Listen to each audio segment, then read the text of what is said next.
elementary knowledge of staff notation and writing of different thoughts in staff notation. विदेशों में मुख्य रूप से 4 पद्धतियाँ प्रचलित हुई जो इस प्रकार हैं: सोल्फा पद्धति, न्यूम स्वरलिपि पद्धति, चीव्ह स्वरलिपि पद्धति, स्टाफ स्वरलिपि पद्धति। मीन्स हम इसको इंग्लिश में देखें तो solfa notation, neumes notation, Cheve notation and staff notation. Staff notation यह पद्धति लगभग समस्त पश्चिमी देशों में प्रचलित है, इसलिए इसे पाश्चात्य स्वरलिपि पद्धति कहा जाता है। पाश्चात्य पद्धति में कोई भी स्वर अचल नहीं है। सा या प भी कोमल या तीव्र होते रहते हैं। हम सुविधा अनुसार स्वर बदल लेते हैं, परंतु पाश्चात्य संगीत में जो भी स्वर सा है वही सदैव सा रहेगा। नाद के ऊंचे नीचेपन को लिपिबद्ध कर देने से ही संगीत की स्वरलिपि बन सकती है।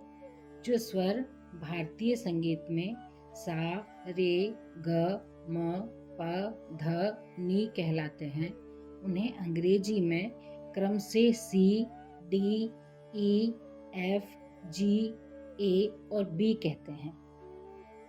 पियानो या हारमोनियम में जो पहले 2 काले पर्दे होते हैं, पहला सफ़ेद पर्दा इनका सा होता है।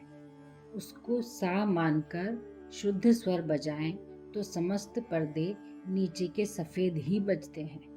इसलिए पाश्चात्य संगीत में सभी सफ़ेद पर्दे शुद्ध और काले विकृत कहलाते हैं। उदाहरण के लिए आपको स्क्रीन पर दिखाया जाएगा।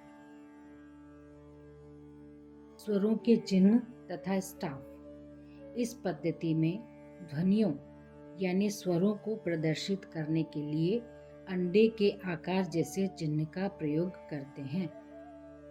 यह क्रिया 11 सीधी रेखाओं की सहायता से की जाती है, जिसे क्रेट स्टेव कहते हैं। स्वरों को प्रकट करने वाला अंडे के आकार का चिन्ह इन्हीं रेखाओं के ऊपर और मध्य में रखा जाता है। इसमें एक स्वर रेखा के ऊपर होता है तो दूसरा 2 रेखाओं के बीच में होता है। जैसे स्क्रीन के ऊपर आपको एक चित्र दिखाया जाएगा। क्लेफ। इन 11 रेखाओं का उपयोग तभी किया जाता है जबकि एक साथ मंद्र, मध्य और तार सप्तक के स्वरों को बजाना होता है, जो प्रायः वृंद वादन या पियानो वादन में होता है। जब कोई ऐसी रचना लिखनी हो जिसमें ऊपर या नीचे की 5 रेखाओं से काम चल जाए तो 5 रेखाओं से ही काम चला लेते हैं। उस समय यह स्पष्ट करने के लिए कि मध्य षड्ज की स्थिति 5 रेखाओं के नीचे है या ऊपर, रचना को प्रारंभ करने से पूर्व एक चिन्ह लगाते हैं जिसे क्लेफ कहते हैं। और क्लेफ भी 2 प्रकार के होते हैं, एक ट्रेबल क्लेफ और दूसरा बास क्लेफ। इसको समझाने के लिए स्क्रीन पर आपको एक चित्र दिखाया जा रहा है। जब मध्य सा 5 रेखाओं के नीचे रहता है तो इस बात को प्रकट करने के लिए जिस चिन्ह का प्रयोग किया जाता है उसे ट्रेबल क्लेफ कहा जाता है। जब मध्य सा 5 रेखाओं के ऊपर रहता है तो इस बात को प्रकट करने के लिए जिस चिन्ह का प्रयोग किया जाता है उसे बास क्लेफ कहा जाता है। शुद्ध और विकृत स्वर यानी टोन और सेमीटोन। पाश्चात्य संगीत में एक स्वर से दूसरे स्वर तक की सबसे छोटी दूरी को सेमीटोन कहा जाता है। जैसे सा से कोमल रे अथवा शुद्ध ग से शुद्ध म। इसी को हाफ टोन या आधा टोन भी कहते हैं। जब 2 हाफ टोन अथवा सेमीटोन मिल जाते हैं तो पूरा एक स्वर या टोन बन जाता है, जैसे सा से रे या रे से ग।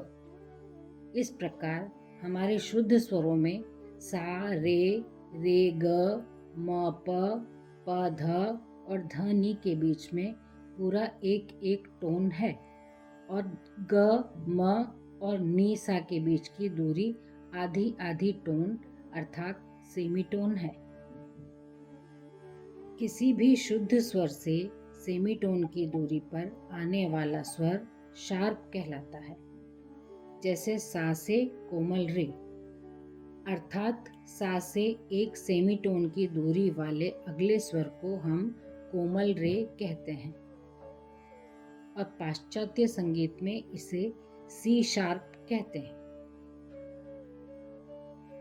सप्तक संगीत में जो सारे ग म प ध नी हैं उन्हें अंग्रेजी संगीत में C D E F G A B कहते हैं। इस प्रकार जब कोई दो स्वर 8 स्वरों के अंतर पर हों, जैसे सा से तारसा या सी से सी शार्प या ग से ग, तो इसे एक सप्तक या ऑक्टेव कहते हैं।